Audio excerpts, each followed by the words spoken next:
Mr. John, reports also suggest that long-standing tensions between Abu Dhabi and Riyadh, is this now an open economic rivalry rather than a quiet policy divergence?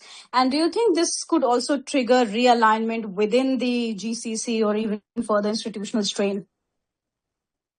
I definitely believe that this basically has created a huge rift, political rift between Saudi Arabia and the UAE. But it has been a rift for quite some time. It's nothing unique. They had differences on regional foreign policy issues, on management of crisis. The example, of course, that comes to mind is Yemen, Sudan, differences about Syria and Lebanon, and so forth, but also more existential issues about how to form oil policy and also how to portray that oil policy through either containment or by extracting more and producing more.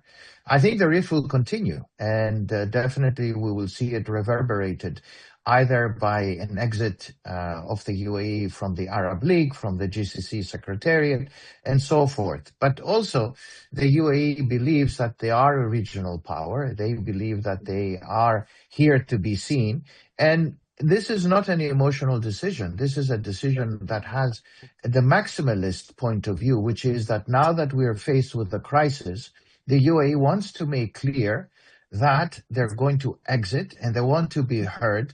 And this is the best time to be doing it. During the biggest crisis of supply of oil, here comes the UAE saying that in the future, I will be able to supply more and I will be able to do it securely at a time when everybody is quite concerned about the supply of oil and the price of oil, and the lack of Strait of Hormuz shipping news and passage. So the UAE has calculated its move quite well.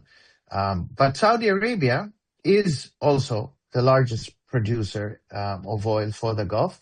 They're currently having the capacity of 12 million barrels, and the UAE is sitting on around 4.5 million barrels of capacity.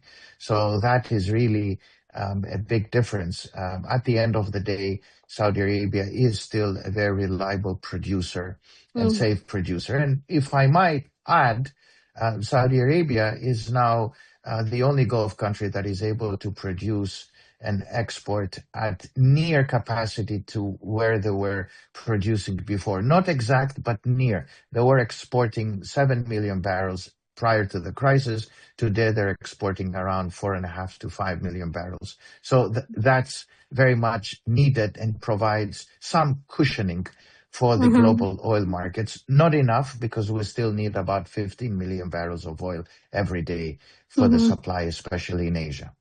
And how significant